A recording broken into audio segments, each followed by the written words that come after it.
রাজামশাই রাজামশাই, আমার একটা বিচার করুন। হ্যাঁ বলো, কি বিচার করতে হবে তোমার? 1 বছর আগে আমি কেরালায় কাজ যাওয়ার জন্য প্রস্তুতি নিই। ভাবি, দাদা বাড়িতে আছে? হ্যাঁ, বাড়িতে আছে।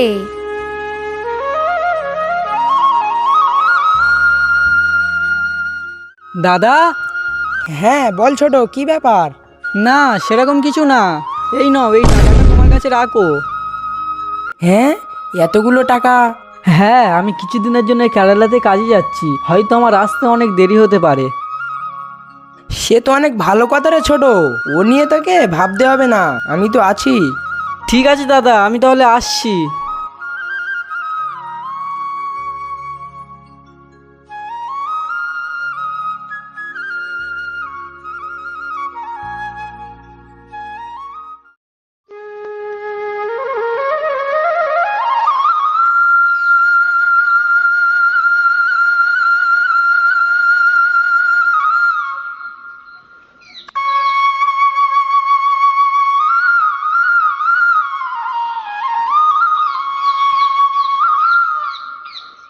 কি গো, সব কিছু গুছিয়ে দিয়েছো তো? হ্যাঁ, সবকিছু গুছিয়ে দিয়েছি।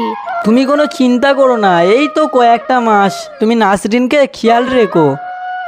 ঠিক আছে, আমি ব্যাগে কিছু খাবার দিয়েছি, তুমি সময় মতো খেয়ে নিও। ঠিক আছে। আর হ্যাঁ, দাদার কাছে কিছু টাকা রেখেছি, তোমার দরকার পড়লে ওখান থেকে নিও।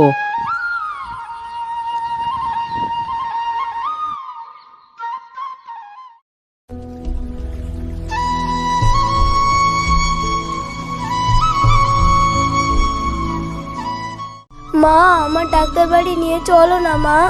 ঠিক আছে মা, আমি তোর বড় আব্বুর কাছ থেকে তোর আব্বুর দেওয়া টাকাটা নিয়ে আসি।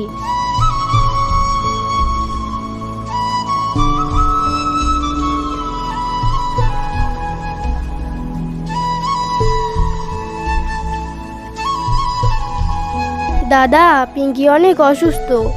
তার জন্য আমি কি করব? ওকে ডাক্তার বাড়ি নিয়ে যাও। ডাক্তার বাড়ি নিয়ে যাওয়ার জন্যই তো এলাম। আমি যেতে পারবো না, আমার এখন সময় নেই। তোমার যেতে হবে না দাদা, নাসরিনের আব্বু যে টাকাটা রেখে গেছে ওটা দিলেই হবে। টাকা মানে?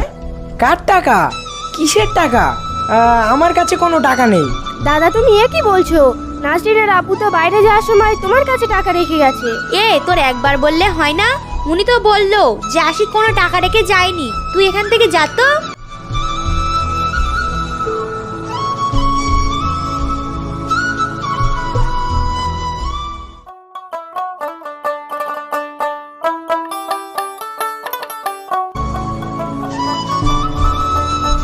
হ্যাঁ, কি হলো সুনাম, তোমরা কাঁদছো কেন? মেয়েটা অনেক অসুস্থ। কেন, ও ডাক্তার বাড়ি নিয়ে যাওনি? আমার কাছে তো কোনো টাকা নেই। কি বলো তুমি? বদ্দার কাছে তো আমি টাকা রেখে গেছি তোমাদের জন্য। হ্যাঁ, গিয়েছিলাম, টাকা তো দিল না, আবার অপমান করে তাড়িয়ে দিল।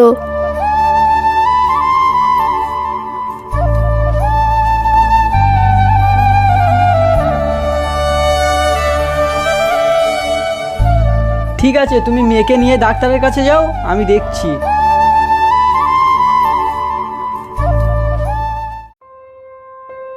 দাদা, ও দাদা। কি হলো রে তোর? এত চেঁচাচ্ছিস কেন? হ্যাঁ ছোট, তুই?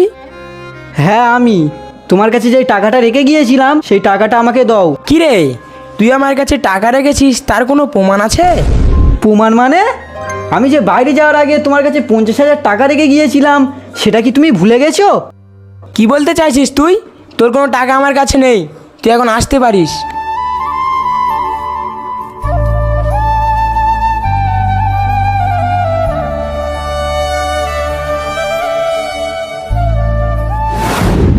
ঠিক আছে, তুমি এই কথাটা জানো আর কাউকে বলো না, আমি এর একটা ব্যবস্থা করছি।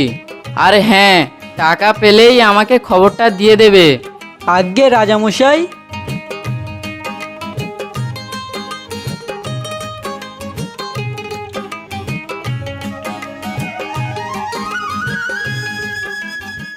মোড়ল সাহেব, আমি 1 বছরের জন্য অন্য এক রাজ্যে সফরে যাওয়ার প্রস্তুতি নিয়েছি, তাই আমার অনুপস্থিতিতে রাজ্যের দায়িত্ব আপনার হাতে দিয়ে যেতে চাই।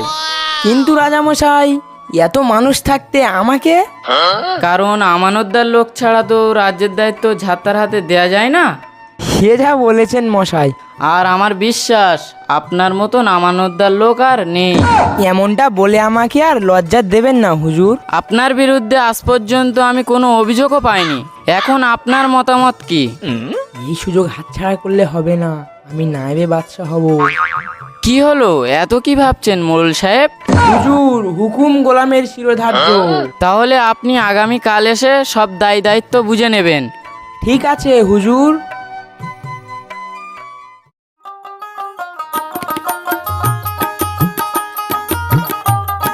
কই গো, কোথায় গেলে? এই শোনো। কি হয়েছে গো তোমার? বুড়ো বয়সে মনে প্রেম জাগলো নাকি? না গো, আমি এই রাজ্যের রাজা হতে চলেছি। এ তো খুব খুশির খবর। কিন্তু একটা সমস্যা আছে। কি এমন সমস্যা যেখানে রাজা নিজে তোমার নায়েবে বাসা করবেন বলেছে? না গো, সমস্যা আছে।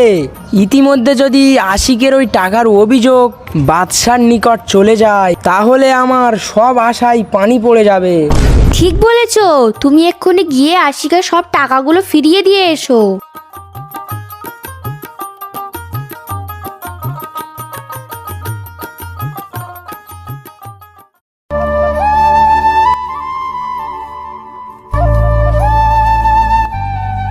কই রে আশিক, বাড়িতে আছিস?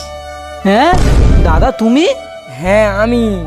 এই নে তোর দেয়া সেই টাকাটা। আর হ্যাঁ, এই কথাটা তুই আর কারোর কাছে বলিস না। ঠিক আছে দাদা, আমি কারোর কাছে বলবো না।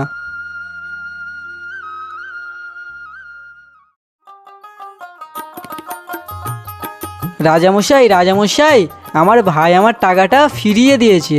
আমি তো জানতাম ও নিজে এসে তোমার টাকা দিয়ে যাবে। ঠিক আছে, এখন তুমি বাড়ি যাও।